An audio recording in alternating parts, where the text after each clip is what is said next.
Good evening dear students. Bharat Selection Wing के YouTube channel पर मैं राकेश वर्मा आप सभी का एक बार फिर स्वागत करता हूं।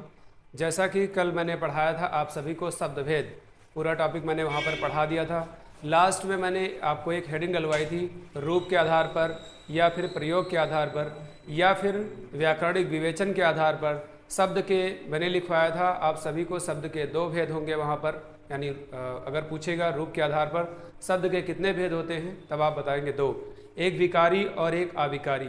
तो कल मैंने विकारी भी बताया था। विकारी कितने प्रकार के होते हैं, यानी विकारी किसे कहते हैं, तो जिसमें लिंग वचन व कारक के आधार पर मूल शब्द का रूपांतरण हो जाता था, उसे विकारी कहते थे, है ना। और अविकारी पूछेंगे तो मूल शब्द का रूपांतरण नहीं होगा।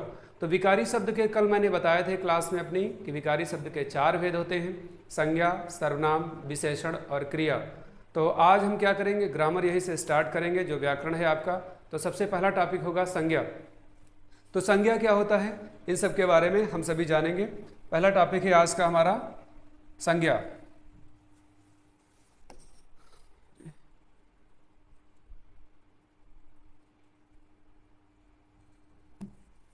पहला टॉपिक है आपका संज्ञा।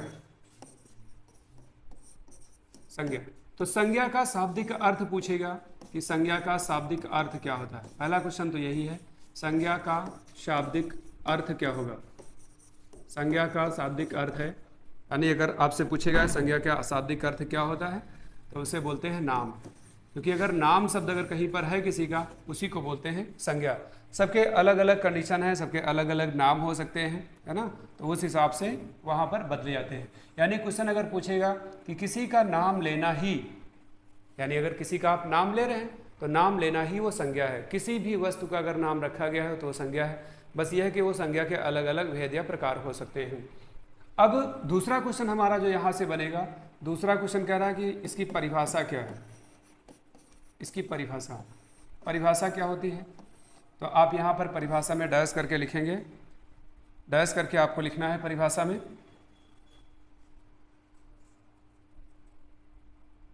परिभाषा में लिखना है किसी व्यक्ति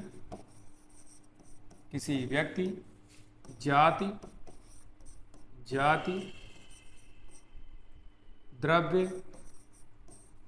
द्रव्य समूह व भाव के नाम को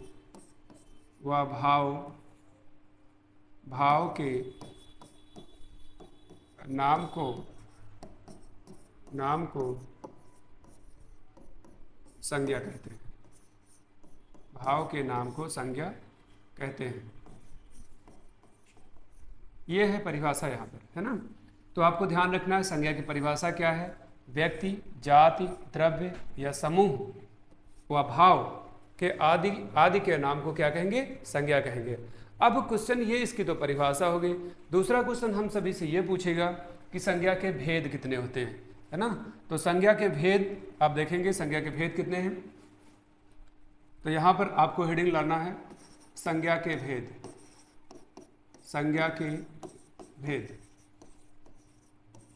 संज्ञा के भेद, ये आपका मेन टॉपिक होगा।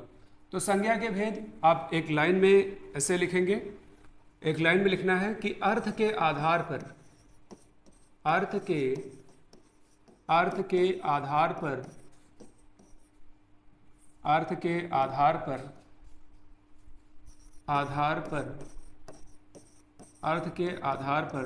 संज्ञा के 5 भेद होते हैं। अर्थ के आधार पर संज्ञा के 5 भेद होते हैं। क्वेश्चन पूछा जाएगा कि संज्ञा के कितने भेद होते हैं, 5। किसके आधार पे पूछेगा, अर्थ के आधार पे। तो 2 क्वेश्चन यहाँ पर ही निकल के आ जाएंगे कि संज्ञा के आधार पर शब्द के कितने भेद हैं, 5। तो पांचों के नाम अब लिखेंगे कौन कौन से हैं। पहला दिया हुआ है आपका, पहला दिया हुआ है व्यक्तिवाचक संज्ञा। व्यक्तिवाचक संज्ञा, व्यक्तिवाचक संज्ञा। दूसरा नाम है जातिवाचक संज्ञा।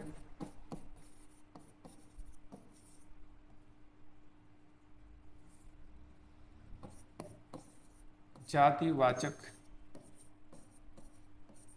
जातिवाचक संज्ञा। तीसरा दिया हुआ है द्रव्यवाचक संज्ञा, द्रव्यवाचक संज्ञा। और चौथा दिया हुआ है यहाँ पर समूहवाचक संज्ञा, समूहवाचक संज्ञा। और पांचवा जो है वो है आपका भाववाचक संज्ञा, भाववाचक संज्ञा। तो क्वेश्चन अब आपसे यहाँ से आयोग एकदम इजी क्वेश्चन ये पूछेगा कि संज्ञा के कितने भेद हैं? 5।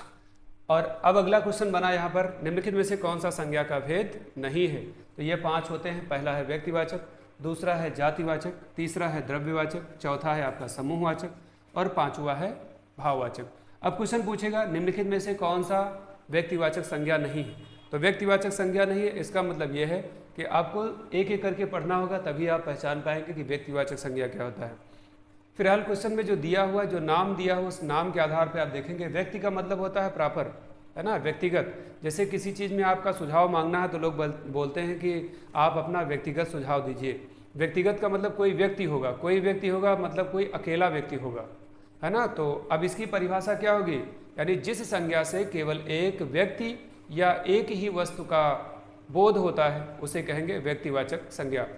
जैसे आप देखेंगे नाम तो बहुत सारे लोगों के हैं, लेकिन जैसे कहेंगे राम, इसका मतलब भगवान राम की बात हो रही है। गंगा, इसका मतलब नदियाँ बहुत सारी हैं लेकिन गंगा की बात हो रही है। गोदावरी, नदियाँ बहुत सारी हैं लेकिन इसका मतलब गोदावरी की बात हो रही है ना। जैसे दिया है अमर उजाला, अखबार बहुत हैं लेकिन अमर उजाला की बात हो रही है।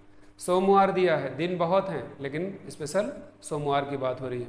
रामायण दिया है, इसका मतलब पुस्तकें बहुत सारी हैं लेकिन अब यहाँ पर रामायण की बात हो रही है। तो इसका मतलब ये होगा, मैंने एक बेसिक बताया, अभी आगे एग्जाम्पल लिख देंगे। तो व्यक्तिवाचक संज्ञा से केवल एक व्यक्ति या एक वस्तु का बोध होता है। दूसरा लिखा है जातिवाचक। जातिवाचक का मतलब होगा जिस संज्ञा से व्यक्तियों या वस्तुओं की पूरी जाति का बोध हो, व्यक्तियों या वस्तुओं की पूरी जाति का बोध होगा उसे कहेंगे व्यक्तिवाचक संज्ञा। अभी मैंने शब्द बोला था राम, राम ना दिया हो, लड़का शब्द दिया है या आदमी शब्द दिया है, इसका मतलब हो जाएगा यहाँ पर जातिवाचक संज्ञा। अभी हमने बोला था आपको व्यक्तिगत में गंगा, गंगा की जगह पर अगर हम नदी लिख दें तो बहुत सारी नदियाँ हैं, इसका मतलब नदियों की जाति का बोध हुआ जितनी भी नदियाँ हैं, है ना। तीसरा दिया हुआ है द्रव्यवाचक। द्रव्यवाचक का मतलब होता है द्रव्यवाचक संज्ञा उसे कहते हैं जो किसी द्रव या पदार्थ से मिलकर बना होगा लेकिन उसे हम माप तौल सकते हैं, जिसे हम माप तौल सकते हैं लेकिन गिन नहीं सकते। जैसे पानी दिया है, सोना दिया है, चांदी दिया है, लोहा दिया है, तांबा दिया है, तेजाब दिया है, शराब दिया है, तो वो सब आ जाएगा आपका द्रव्य। दूध दिया है, घी दिया है, ये सारी चीज़ें हैं किन्हीं दो वस्तुओं से मिलकर बनी हुई हैं, इसका मतलब कोई द्रव या पदार्थ मिलकर बना है, उसे हम मापेंगे तौलेंगे लेकिन गिन नहीं सकते हैं। चौथा दिया हुआ है समूहवाचक। समूहवाचक का मतलब होता है यानी जिस संज्ञा से व्यक्तियों या वस्तुओं के पूरे समूह का बोध होगा। समूह का मतलब ये पता चल जाए कि वहाँ पर एक से दो से ज़्यादा लोग हैं। जैसे कहा जाए कक्षा, कक्षा शब्द आप जैसे बोलेंगे तो आपको पता चल जाएगा कि कक्षा का मतलब उस क्लास में, उस कक्षा में कुछ बच्चे बैठे होंगे, है ना। समूह शब्द दिया है, झुंड शब्द दिया है, गुच्छा शब्द दिया है, सभा दिया है, समिति दिया हुआ है। इसका मतलब क्या हुआ है कि वहाँ पर किसी उस शब्द से संबंधित गिरोह शब्द दिया है, तो वो जो शब्द हैं वो शब्द किसी समूह का बोध करा रहे हैं। यानी जिस संज्ञा से व्यक्तियों या वस्तुओं के समूह का बोध हो जाए उसे कहेंगे समूहवाचक संज्ञा। उसके बाद में दिया है भाववाचक संज्ञा। तो भाववाचक संज्ञा किसे कहेंगे? इसका मतलब होता है जिस संज्ञा से भाव, दशा, धर्म, स्वभाव या भाव आदि का अगर बोध हो रहा है तो इसका मतलब हो जाएगा भाववाचक संज्ञा। अब भाववाचक संज्ञा में क्या होगा, आप अनुभव कर सकते हैं, चीज़ों को आप समझ सकते हैं, लेकिन आप उन चीज़ों को उठा नहीं सकते, बैठा नहीं सकते, है ना। जैसे अभी आप किसी प्रोग्राम में जाते हैं तो आप कहते हैं कि वहाँ गए थे, बहुत अच्छी सजावट थी, है ना, लग रहा है हमें घबराहट हो रही है, हमने ईश्वर से प्रार्थना की है, वो व्यक्ति बहुत अपनी वीरता, उसने अपनी बहुत वीरता दिखाई, या उस व्यक्ति के अंदर मानवता थी, मनुष्यता थी, ठंडक लग रही है, बहाव शब्द दिया है, बचपन शब्द दिया है। ऐसे शब्द अगर दिए हुए इसका मतलब वो आपके भाववाचक हैं।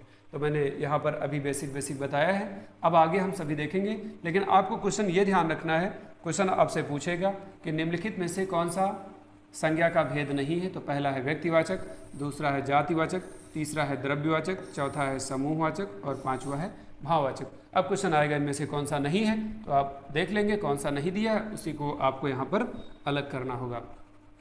अब आप हेडिंग डालेंगे, आप सभी हेडिंग डालेंगे और वहाँ पर इसकी परिभाषा लिखना है व्यक्तिवाचक संज्ञा में। अभी जो मैं बोल रहा था उसी को आप नोट कर लेंगे अपने नोट्स में। व्यक्तिवाचक संज्ञा, व्यक्तिवाचक संज्ञा। और ये परिभाषा भी कोई पेपर हुआ था उसमें आई थी, ये परिभाषा भी पूछी गई थी किसी पेपर में व्यक्तिवाचक संज्ञा में। तो इसमें लिखेंगे जिस संज्ञा से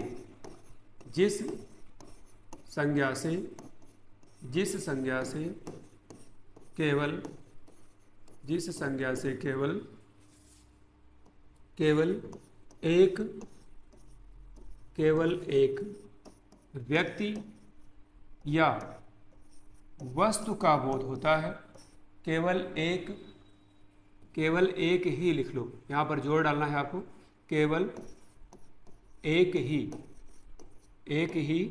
व्यक्ति या वस्तु का बोध होता है,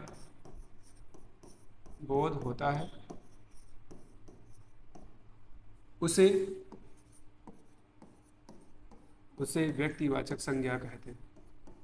उसे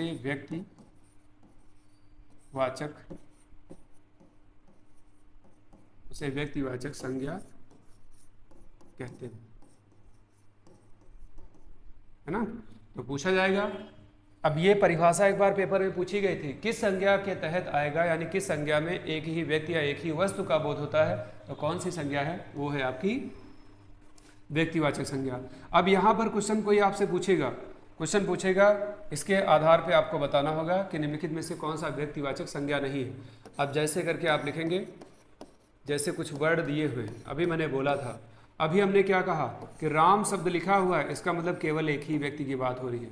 यहाँ पर एक नदी है कावेरी नदी है, इसका मतलब नदियाँ बहुत सारी हैं, कावेरी नदी एक ही है। एक शब्द लिखा हुआ है रामायण, इसका मतलब ये है कि पुस्तकें तो बहुत सारी हैं, लेकिन यहाँ पर केवल और केवल रामायण की बात हो रही है। एक वर्ड लिखा हुआ है हिमालय, तो पर्वत तो बहुत सारे हैं, लेकिन यहाँ पर केवल हिमालय की बात हो रही है। एक शब्द लिखा हुआ है सोमवार, इसका मतलब ये हुआ कि दिन तो बहुत हैं, लेकिन सोमवार केवल एक ही का बोध हो रहा है। अगला वर्ड लिखा हुआ है दिवाली का मतलब यह है कि त्यौहार तो आपके बहुत सारे हैं, लेकिन केवल दिवाली की बात हो रही है। एक शब्द दिया है आपका हिंद महासागर, तो सागर तो बहुत सारे हैं, लेकिन यहाँ पर स्पेशल हिंद महासागर की बात हो रही है। एक शब्द दिया हुआ है आपका जापान, तो देश तो बहुत सारे हैं, लेकिन स्पेशल क्या हुआ है, यहाँ पर जापान की ही बात हुई है ना। एक शब्द दिया है पूरब, दिशा तो बहुत सारी है, लेकिन आप पूरब की बात कर रहे हैं, आदि। मैंने इतने सारे वर्ड नोट कर दिए हैं, आप सभी इसका एक स्क्रीनशॉट ले लेंगे, क्योंकि पूरी परिभाषा दी है और परिभाषा के साथ साथ क्या है, उससे संबंधित कुछ यहाँ पर एग्जाम्पल दिए हुए हैं। तो राम दिया है, इसका मतलब व्यक्तिगत राम की बात हो रही है। अभी मैंने गंगा बोला था एग्जाम्पल में, हमने एग्जाम्पल बदल दिया है, कावेरी लिख दिया है। रामायण शब्द दिया है, हिमालय शब्द दिया है, सोमवार शब्द दिया है, दिवाली शब्द दिया है, हिंद महासागर दिया है, जापान शब्द दिया हुआ है, पूरब शब्द दिया है। एक वर्ड लिख लेंगे अमर उजाला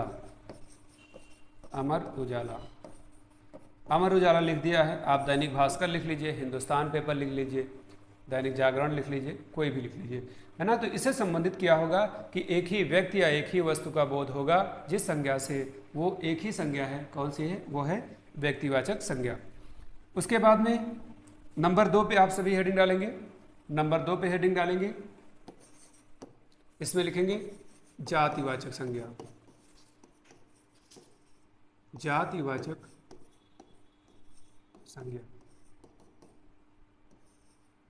तो इसमें जातिवाचक में अब लिखेंगे जिस संज्ञा से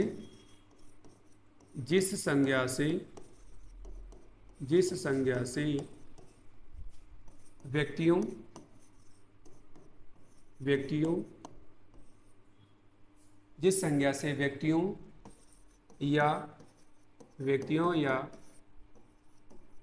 या वस्तुओं की पूरी जाति का बोध होता है, पूरी जाति का बोध होता है,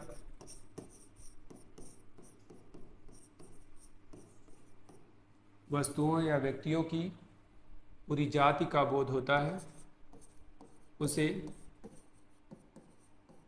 जातिवाचक संज्ञा कहते हैं। उसे जातिवाचक संज्ञा कहते हैं।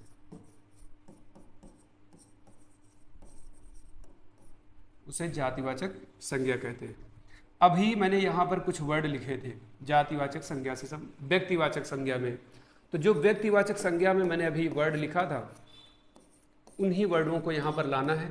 बस क्या करना है, चीज़ों को थोड़ा सा बदल देना है। हमने अभी लिखा था व्यक्तिवाचक संज्ञा में राम, तो राम की जगह पर आपको क्या करना है, लड़का लिख देना है। तो लड़का पूछेगा किस प्रकार की संज्ञा है, जाति। अभी हमने वहाँ पर क्या लिखा था, कावेरी, तो कावेरी की जगह पर आपको क्या लिखना है, नदी। इसका मतलब नदियों की पूरी जाति का बोध हुआ। अभी हमने वहाँ रामायण लिखा था, यहाँ पर लिख दिया है मैंने पुस्तक, तो इसका मतलब बहुत सारी पुस्तकें। रामायण कहेंगे इसका मतलब केवल हम रामायण के बारे में बात कर रहे हैं। एक शब्द लिखा हुआ है मंत्री, मंत्री दिया बहुत सारे भारत में मंत्री, लेकिन जैसे कहेंगे गृह मंत्री, इसका मतलब व्यक्तिगत हो जाएगा। तो मंत्री शब्द दिया है। उसके बाद में मित्र शब्द दिया है।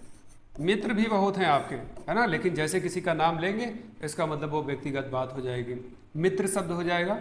और उसके बाद में अभी मैंने लिखवाया था दिन, दिन शब्द दिया है। सोमवार शब्द लिखा था तो दिन लिख लिया, दिन तो कॉमन है, बहुत सारे दिन होते हैं। एक लिखा हुआ था अमर उजाला, तो यहाँ पर आप वर्ड लिखेंगे अखबार, अखबार शब्द लिख लेंगे। या फिर त्यौहार शब्द दिया हुआ है, दिवाली लिखा था अभी, दिवाली, दिवाली की जगह आप लिख लेंगे त्यौहार। देश शब्द दिया हुआ है, देश शब्द दिया है। पर्वत शब्द दिया हुआ है, पर्वत शब्द दिया हुआ है। कुर्सी शब्द दिया हुआ है, इसी से संबंधित हो जाएगा। फिलहाल कुर्सी, एक वर्ड और याद आ रहा था, मित्र हो गया है, मित्र हो गया। उसके बाद में एक वर्ड, हाँ देश लिखना था, मैंने अभी जापान लिखा था, आदि लिख लेंगे देश। तो जापान लिखा था तो जापान की जगह पे आप कहेंगे देश, बहुत सारे देश हैं।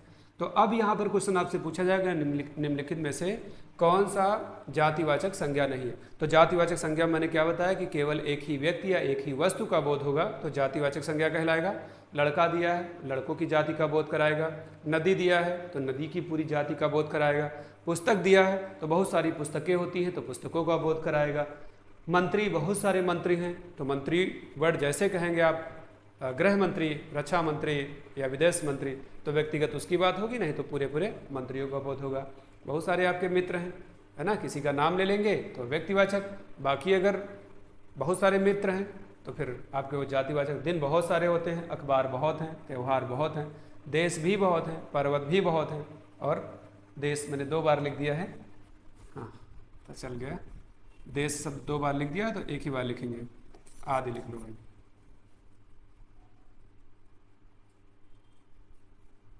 यहाँ पर आदि लिख लेना है, एक बार लिखा हुआ था, ठीक है। तो इस तरह से जातिवाचक समझ गए होंगे। यहाँ पर क्या हुआ, व्यक्तियों या वस्तुओं की पूरी जाति का बोध हो रहा है, इसलिए जातिवाचक होगा। तो यहाँ पर नंबर 2 कंप्लीट हो गया है। अब आप सभी देखेंगे नंबर 3। नंबर 3 हेडिंग डालना है। अभी मैंने बताया नंबर 3 पर द्रव्यवाचक संज्ञा, द्रव्यवाचक संज्ञा।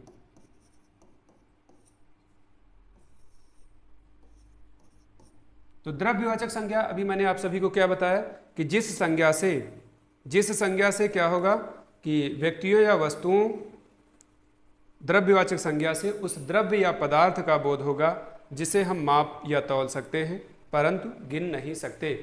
तो आपको इसमें परिभाषा लिखना है कि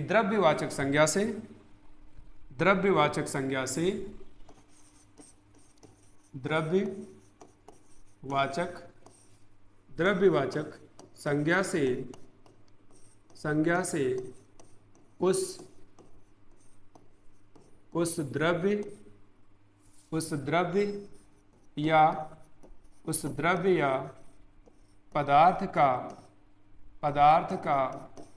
बोध होता है। उस द्रव्य या पदार्थ का बोध होता है जिसे हम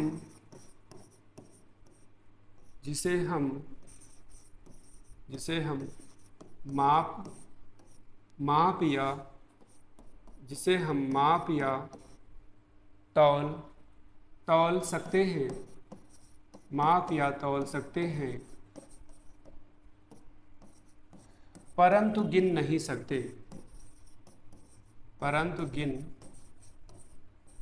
सकते। जिसे माप या तौल सकते हैं परंतु गिन नहीं सकते, उसे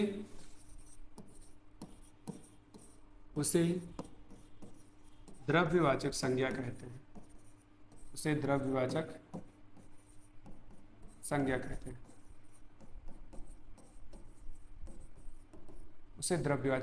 कहते हैं।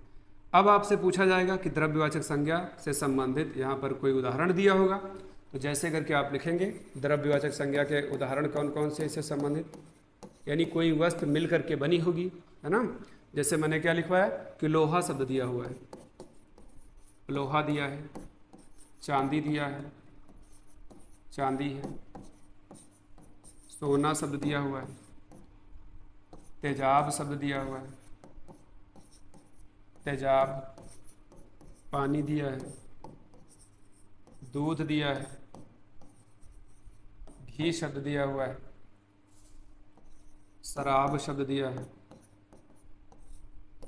तेल शब्द दिया हुआ है आदि, है ना।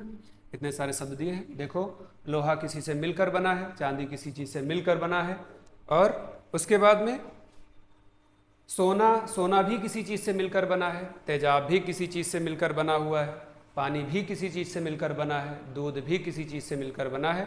यानी द्रव्यवाचक संज्ञा से क्या होगा, उस द्रव्य या पदार्थ का बोध होगा जिसे हम माप या तौल सकते हैं परंतु गिन नहीं सकते।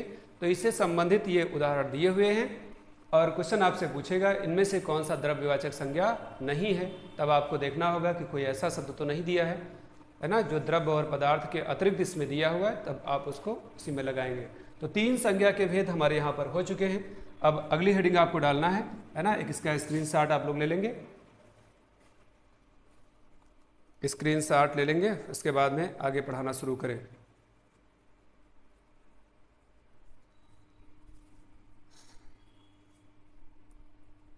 उसके बाद में चौथा यानी हेडिंग नंबर 4 डालेंगे, समूहवाचक संज्ञा। समूहवाचक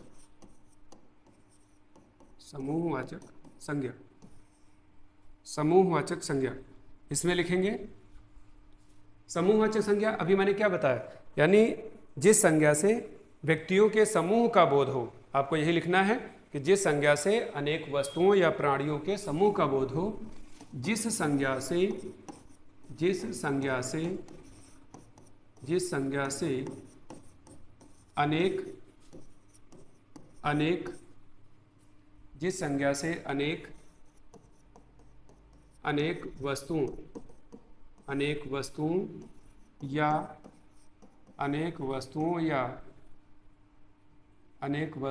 के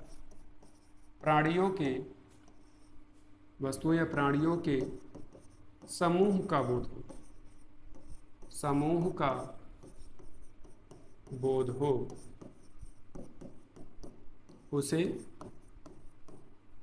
उसे समूहवाचक संज्ञा कहते हैं। उसे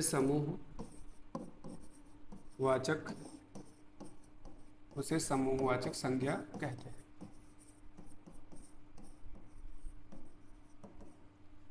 जैसे लिखा हुआ है, जैसे आपके वर्ड कुछ दिए हुए हैं, आप हेडिंग डाल के लिखेंगे जैसे लिखा हुआ है। अब यहां पर कहा है कि जिस संज्ञा से अनेक वस्तुओं या प्राणियों के समूह का बोध होता है, यानी कोई वस्तु होगी या फिर कोई प्राणी होगा। जैसे एक वर्ड मैंने लिखा है सभा, बोलते नहीं सभा चल रही है, सभा दिया हुआ है, समिति दिया हुआ है, झुंड शब्द दिया हुआ है, झुंड, गुच्छा शब्द दिया हुआ है, गुच्छा, गुच्छा शब्द दिया हुआ है, कच्छा शब्द दिया हुआ है, गुच्छा कच्छा। एक शब्द लिखेंगे घौंद, घौंद शब्द लिखना है,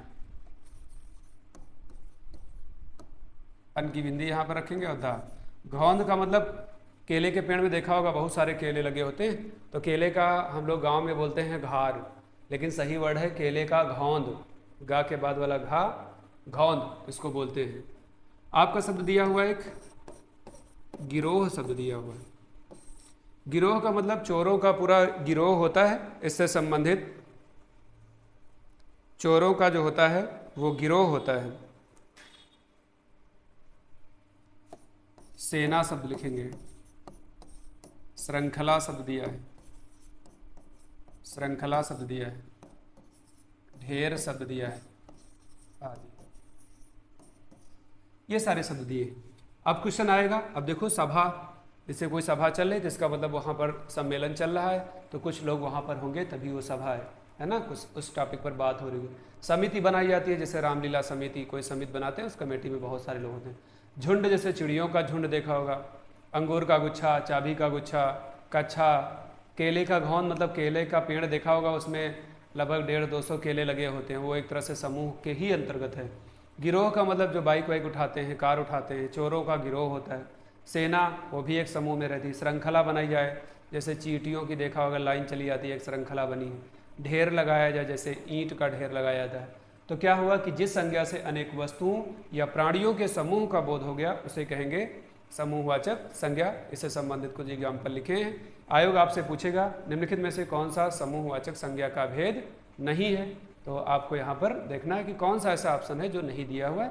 अभी मैंने पीछे के 3 पढ़ाए हैं, ये चार अब तक पढ़ा चुके हैं, उसी में से कोई ना कोई शब्द उम्मीद है देखने को मिलेगा। अब इसके बाद में अंतिम वाला देखेंगे, 5 नंबर पर कौन सा है। 5 नंबर पर आपसे कह रहा है कि मैंने लिखवाया था कि भाववाचक संज्ञा, यानी अब हेडिंग डालेंगे भाववाचक संज्ञा।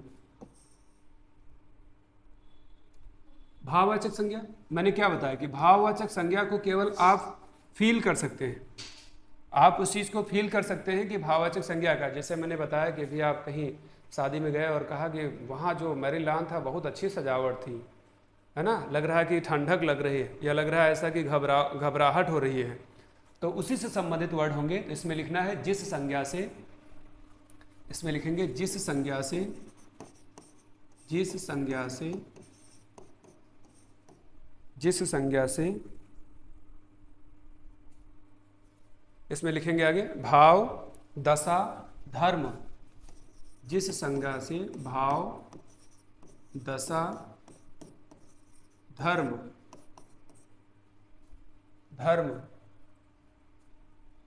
व कार्य का बोध कराए, व कार्य का बोध हो, कार्य का बोध हो, उसे भाववाचक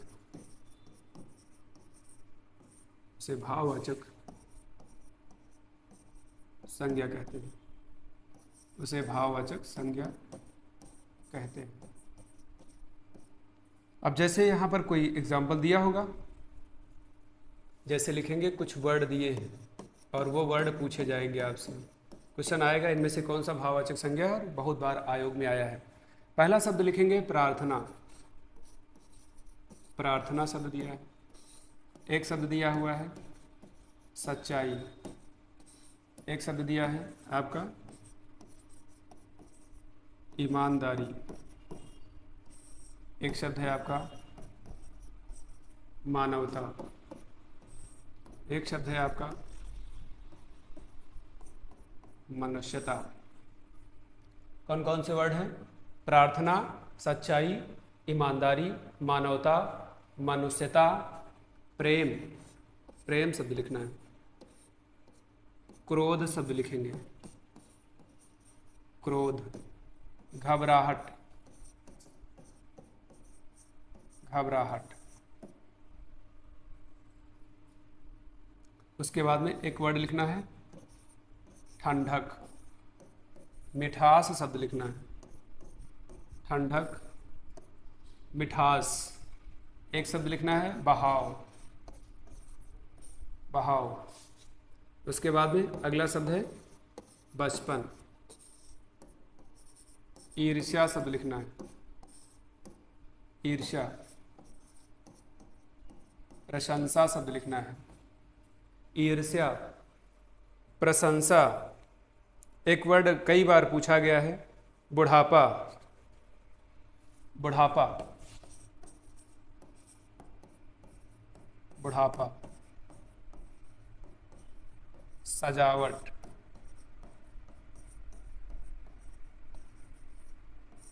बुढ़ापा, सजावट, सौंदर्य, है ना। ये सारे वर्ड हैं इससे संबंधित।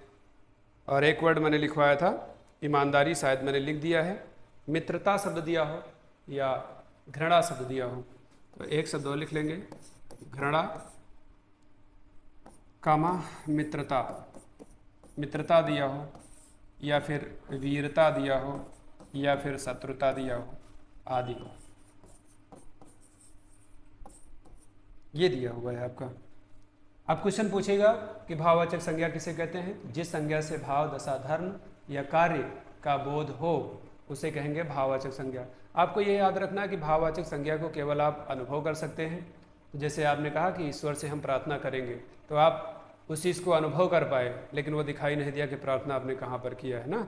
तो प्रार्थना करेंगे और उसका आप भाव समझ जाएंगे। कहते हैं उस व्यक्ति के अंदर बहुत सच्चाई है, वो झूठा नहीं है व्यक्ति, है ना। तो सच्चाई शब्द हो जाएगा। आदमी के अंदर बड़ी ईमानदारी है, बड़ा ईमानदार आदमी रहता है, बड़ी ईमानदारी के साथ कार्य करता है। आदमी के अंदर मानवता है, कोई बात होती है तुरंत वो हम्बल हो जाता है, विनम्र हो जाता है, वहाँ पर वो अपनी मानवता तुरंत दिखाता है। मनुष्यता वही चीज़ है, मनुष्य से बनाएंगे, ता लगा होगा किसी चीज़ में, प्रत्यय लगा होगा, इसका मतलब वो आपका भाववाचक संज्ञा हो जाएगा। कहते हैं आदमी ने, है ना, आदमी को बड़ा प्रेम है आपस में एक दूसरे में, तो प्रेम दिखाई नहीं देता, उससे भी भाव प्रकट होता है। व्यक्ति बहुत क्रोध में है, क्रोध में, इसका मतलब वो दिखाई नहीं दे रहा, उसका आप अनुभव कर पाएंगे। घबराहट, जैसे अभी हम खड़े हैं और बोलें कि बड़ी घबराहट हो रही, तो इसका मतलब अंदर से अनुभव हो रहा है। ठंडक, अभी ठंडक का सीज़न आने वाला है, बोलते हैं कि बहुत ठंडक लग रही, तो ठंडक का मतलब ये है कि, है ना, बहुत ज़्यादा उसको ठंडक फील हो रहा है, बड़ा अनुभव हो रहा है। कहते हैं मैंने कुछ खाया है, मिठास लग रही है। मिठास का मतलब मीठा, मीठा उसका विशेषण बनेगा, मिठास भाववाचक। पानी का जो बहाव था वो बहुत तेज़ था, बोलते नहीं किसी नदी के पानी का बहाव बहुत तेज़। बचपन, कहते हैं अब अभी हम सभी बड़े हो रहे हैं धीरे धीरे करके, तो वो हम लोगों का बचपना था। बचपन का मतलब एक अनुभव था कि मतलब चीज़ों को जान नहीं पाए, कहीं साइकिल का टायर मिल गया तो टायर चलाना शुरू कर दिए, कोई भी क्रिकेट खेलना और, है ना, कबड्डी, बहुत सारे तो बचपने में किया गया। लेकिन अब अगर उन सब चीज़ों को देखें तो बड़ा खूब हंसी आती है अपने ऊपर कि हम लोग ये करते थे, गोली खेलना, ये सारी चीज़ें बचपन वाली।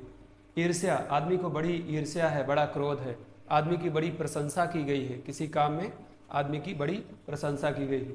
बुढ़ापा दिया है, तो बुढ़ापा कहते हैं आदमी का बुढ़ापा आ रहा है, इसका मतलब भी वही हो रहा है कि हम अनुभव कर रहे हैं। और वहाँ बारात गए थे, बहुत अच्छी सजावट थी, तो इसका मतलब आप अनुभव कर पाए।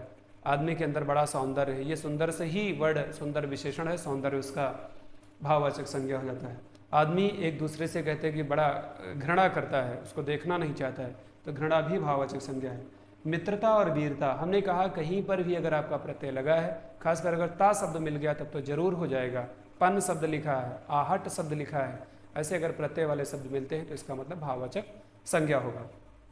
अब बात यह आई है कि अभी तक तो मैंने संज्ञा के भेद पढ़ाए, तो सबसे पहले संज्ञा मैंने क्या पढ़ा है कि संज्ञा का शाब्दिक अर्थ क्या होगा? नाम, है ना। सबसे पहली स्लाइड में तो मैंने यही बताया कि संज्ञा का शाब्दिक अर्थ, पहली स्लाइड खोलेंगे, एक बार रिवाइज करेंगे सब। हाँ, तो संज्ञा का शाब्दिक अर्थ मैंने क्या कहा, इससे पहले एक और है, संज्ञा का शाब्दिक अर्थ मैंने लिखाया, ये था टॉपिक। संज्ञा का शाब्दिक अर्थ नाम था, परिभाषा लिखवाया क्या। अब देखो परिभाषा में ही मैंने संज्ञा को यहाँ पर छिपा दिया था। परिभाषा में अगर आप देखेंगे यहीं पर दिया हुआ है। एक कौन सा संज्ञा है? व्यक्तिवाचक, एक संज्ञा है जातिवाचक, एक संज्ञा है द्रव्यवाचक, और एक संज्ञा है समूहवाचक, और एक संज्ञा है भाववाचक। इसीलिए परिभाषा ऐसी बनाई ही गई है, यानी एक ही लाइन में सारे संज्ञा के भेद कर दिए गए हैं ना। तो किसी व्यक्ति, जाति, द्रव्य, समूह व भाव के नाम को क्या कहेंगे? संज्ञा कहेंगे। अब दूसरी स्लाइड में मैंने आपको बताया था कि संज्ञा के भेद। अब संज्ञा के भेद पूछेगा कितने हैं, तो डायरेक्ट आप यहाँ पे लिख देंगे 5, या फिर यहाँ पे मैंने लिख दिया था कि संज्ञा के भेद कितने होते हैं? 5। लेकिन आपसे पूछेगा अर्थ के आधार पर संज्ञा के कितने भेद हैं, तब आपको 5 लगाना है। कभी कभी होता ये है कि वो लैंग्वेज में पूछ लेते हैं, आप डर जाते हैं एग्जाम हॉल में कि नहीं ऐसा तो नहीं लिखाया गया था, अब अर्थ शब्द नहीं याद आ रहा है, इसलिए आपको ध्यान रखना है कि संज्ञा के 5 भेद कुल होते हैं। कौन कौन सा है? व्यक्तिवाचक, जातिवाचक, द्रव्यवाचक, समूहवाचक व भाववाचक। अब क्वेश्चन फिर यहाँ से एक बना, आयोग ने बनाया कि इनमें से कौन सा संज्ञा का भेद नहीं है, तो 5 याद हैं, जो भी आपका छठा ऑप्शन उसमें दिखाई देगा। 3 इसमें से आएंगे, एक आपका बाहर से आ जाएगा। वैसे अब यूपी ट्रिपल में क्या हो रहा है देखा होगा, 5 ऑप्शन आ गए हैं, है ना। यूपी टेट के पेपर में देखेंगे तो 4 ही ऑप्शन आएंगे, आपको वहाँ 4 ऑप्शन देखने को मिलेंगे। दूसरा है ये व्यक्तिवाचक हो गया है। अब व्यक्तिवाचक में क्या कहा है कि जिस संज्ञा से केवल एक ही व्यक्ति या एक ही वस्तु का बोध होगा उसे कहेंगे व्यक्तिवाचक संज्ञा। एग्जाम्पल मैंने इसे संबंधित लिख दिए हैं, कावेरी कहा गया, रामायण कहा गया, हिमालय कहा गया, तो इसका मतलब व्यक्तिवाचक संज्ञा। दूसरा मैंने इसका भेद लिखा है जातिवाचक संज्ञा, तो जिस संज्ञा से व्यक्तियों या वस्तुओं की पूरी जाति का बोध होगा उसे कहेंगे जातिवाचक संज्ञा। यहाँ पर लिखा हुआ है लड़का, नदी, पुस्तक, मंत्री, दिन, अखबार, त्यौहार और देश, पर्वत, ये सारे शब्द जितने भी दिए गए हैं ये सब जातिवाचक संज्ञा के अंतर्गत हैं। अच्छा, अब इन चीज़ों को पढ़ने के बाद आप अनुभव करके ये देखिए, ऐसा होता है। देश जैसे कहा गया, बहुत सारे देश हैं, जैसे हम कहेंगे भारत, इसका मतलब केवल एक की बात हो रही, तो जब एक की बात हो, व्यक्तिगत भारत की बात हो रही, तो जब व्यक्तिगत बात हुई तो व्यक्तिवाचक, नहीं तो जाति में ले आएंगे, सब जातिवाचक हो जाएंगे। नंबर 3 पर अभी मैंने आपको बताया कि द्रव्यवाचक में क्या बताया कि कोई द्रव्य या पदार्थ मिलकर के बना होगा, उसे हम या तो माप के लाएंगे या तो तौल के लाएंगे। जैसे मापने का मतलब आप दूध लेने जाते हैं तो 1 लीटर दूध, 2 लीटर दूध, लेकिन जब आप कोई चीज़ लोहा, चांदी, सोना ये सब लाने जाते हैं तो आप किलो में लेके आते हैं, जो भी तोले में लाना है। लोहा लाने गए तो आप किलो में लेके आए, कुंतल में लेके आए कि 4 कुंटल लोहा लगा है घर बनाने में, है ना। तो कुछ वर्ड इससे संबंधित दिए हैं और किसी चीज़ से ये मिल करके बने होंगे तो उसे ही कहेंगे द्रव्यवाचक। नंबर 3 पे मैंने क्या बताया कि समूहवाचक में मैंने यही बताया कि व्यक्तियों या वस्तुओं के या प्राणियों के पूरे समूह का बोध होगा तो उसे कहेंगे समूहवाचक। जितने भी वर्ड दिए हैं आप इनको पढ़ेंगे। एक वर्ड जो यहाँ पर लिखा है घौंद, इसको नहीं समझ पा रहे होंगे तो यहाँ पर लिख लेना, यहाँ पर मैं एरो लगा के लिख दे रहा हूँ, केले का गुच्छा, केले का गुच्छा, इसको लिख लेना, केले का गुच्छा। इसका मतलब होता है